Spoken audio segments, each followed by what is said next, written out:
I bid you all good morning, good evening, and good night. Thanks for watching, guys, and tuning in. All right, guys, here we go. AMERIFORNIA, here we come. AMERIFORNIA is coming, and it's going to be different than the last housing correction in the United States, because last correction in the United States was fueled by low interest rates, and people, American institutions, depending on local Americans for over leveraging and taking on too much debt that they can't afford to pay back. There's a rate adjustment, and boom, you have a correction. But it's different this time. Why? Because money's coming from China. So let's find out what's happening with AMERIFORNIA updates. So we're going to do AMERIFORNIA updates here to keep you guys updated. So Better Dwelling posted an article in Canada talking about the United States of America. U.S. real estate prices are growing at the fastest rate since 2006 peak. The proof is in the pudding. America, from their 2006, is still recovering from that housing correction from 2006, 7, and 8. They're still recovering in 2021. Because a lot of places are still, a lot of homeowners that kept their homes and maintained their mortgages, God bless them, but there's still, a lot of people are still underwater and paying more for a house than it's worth less than what they bought it for. But things are about to change, so if you hold that property still, keep an eye on what I'm going to tell you. U.S. real estate prices growing at the fastest rate since 2006 peak. So there it is. All about two U.S. real estate markets, and we're seeing a double-digit annual price growth. S&P Logic Core Shiller Index shows February saw annual price growth to hit the largest in 2006.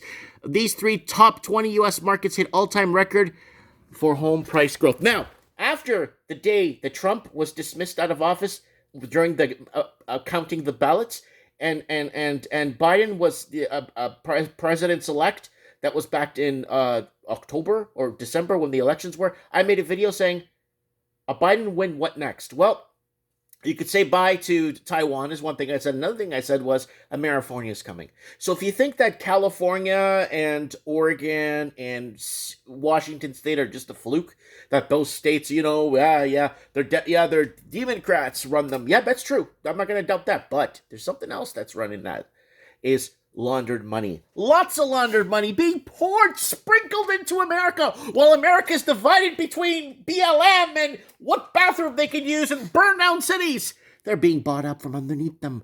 They need to accelerate this faster. Canada, you need $1.2 million to buy in one of our major cities where you can find yourself an actual job that pays you enough to pay $1.2 million house that was built during World War I that needs a full redo. U.S. home prices are growing at the fastest rate since 2006. Right here, increased 12%. I said in 2021, housing is going to go up 40 to 100% in 2021. I predicted that in late 2020. Which came 11.2% national numbers, saw the biggest annual growth since February 2006. This was exactly 15 years ago and 5 months before the infamous peak. So there's the infamous peak they're talking about. And kaboom, kaboom, kaboom. And Americans saw correction, and a lot of Americans woke up to a crash course in housing and understanding housing affordability. Then it made some sort of a rebound here in 2010. A little bit of a correction there, and then now back, and look where they're at now. And this, my friends, is going to be just like Canada. It's going to go wee right to the CN Tower, wee past the CN Tower. If you bought during the last peak, you haven't had much. You haven't made much. That's true. I said that earlier. 3 U.S. cities see a record of growth for home prices. So there it is right there. Phoenix. Let's go over here. There's Phoenix right there. Biggest. So Phoenix is completely AMERIFORNIA now. I got reports on the ground from our friends down there who are saying Phoenix is now AMERIFORNIA. San Diego is California. Seattle is AMERIFORNIA after the foreign buyers tax was put on in Vancouver in 2016. Everybody went to Seattle. I got proof right here. You want more proof? You'll see it here. Woo! Okay, Boston. That's in Massachusetts, of course. That's very heavy for Chinese students that are buying up citizenship and buying their positions in those higher colleges in Boston. There's Tampa. Tampa's going big time, and we discussed Tampa on last night's show. There's a lot of homes still for under 120 grand, like a lot of homes. So a lot of people complaining about affordable housing. That's like $500 a month mortgage with zero down. So try to figure out how that works.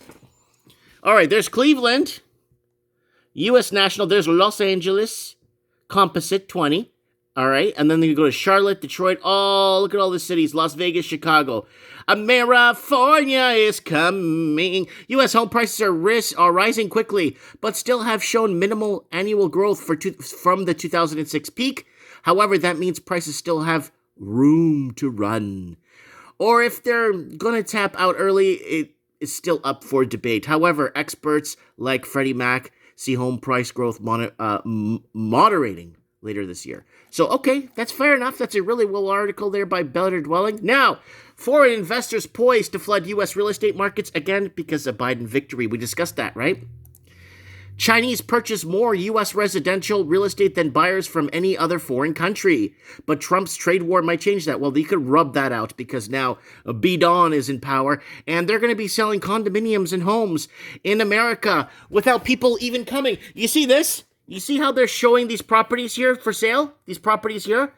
Let me tell you something about that. Let me tell you a secret about that. That's not even in America.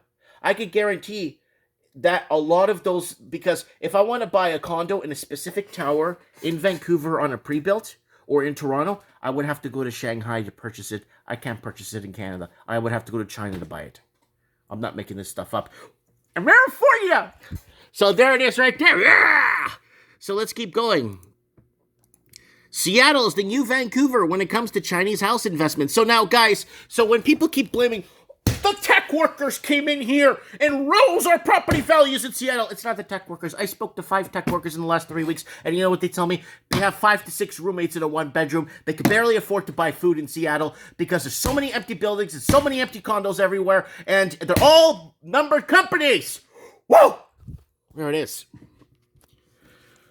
Intensive government interventions creating unfavorable housing market conditions for foreign investment in Metro Vancouver have prompted a surge in mainland Chinese investors down in Seattle. They went to another place too after that. Look at the article right here. Right there, 2019. But you know where a lot of people went? Toronto. They went to Toronto. This is the Saturday night. Here it is. Foreign investors skipping Vancouver as interest in Seattle real estate spikes. 2016. We covered this on the channel already. With the implementation of 15% property transfer tax on buyers from outside of Canada, foreign investors in Vancouver's real estate market could be shifting to not only Toronto, but neighboring Seattle. And that's what happened. And when they did this in 2016, Vancouver started to go down and correct. But guess what they did after? Loopholes! They started doing loopholes. And they started favoring foreign investors over Canadian citizens to buy property back then. Look it up. Canada would be in a recession without money laundering. More money being brought in. Older article from Better Dwelling in May 2019.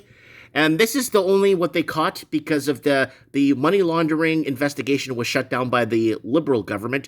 This is what they got, $200 billion.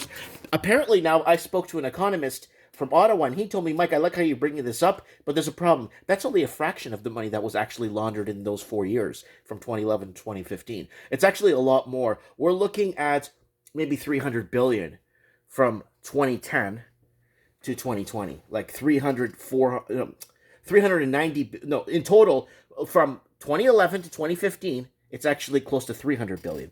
But from 2010 to 2020, it's close to like 8 to 900 billion laundered through Vancouver real estate.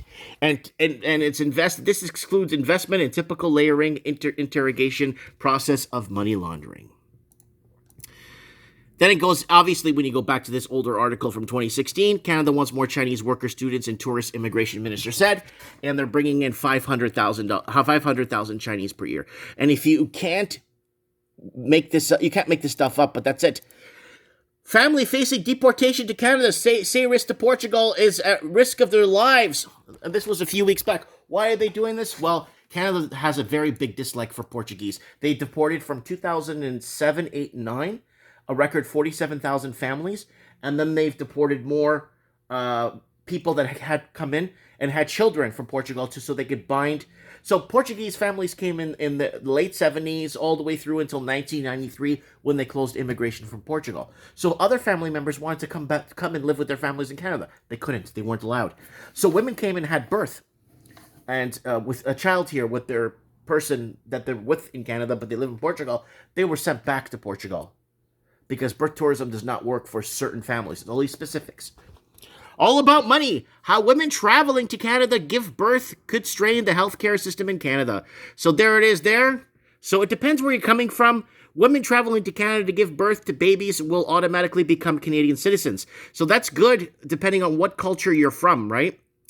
And birth tourism jumps 22%, and they're having more births in Canada from birth tourism than the actual Canadians. The number of women coming to Canada to give birth, which automatically bestows citizenship on the baby, is expanding much faster in British Columbia than the rest of the country. And it's kind of funny, when you look at the Portuguese issue from 2006, 7, 8, 9, a lot of them gave birth in Canada, and they have children that are now over 18 years old, born in Canada, back to Portugal. You can't come here. So they're deporting one Portuguese family at a time. Let me know what you guys think in the comments below. What's happening? AMERIFORNIA, wake up! AMERIFORNIA is coming with a new Je suis Biden. It's going to make America homeless. AMERIFORNIA is no joke, people. It's going to bring poverty.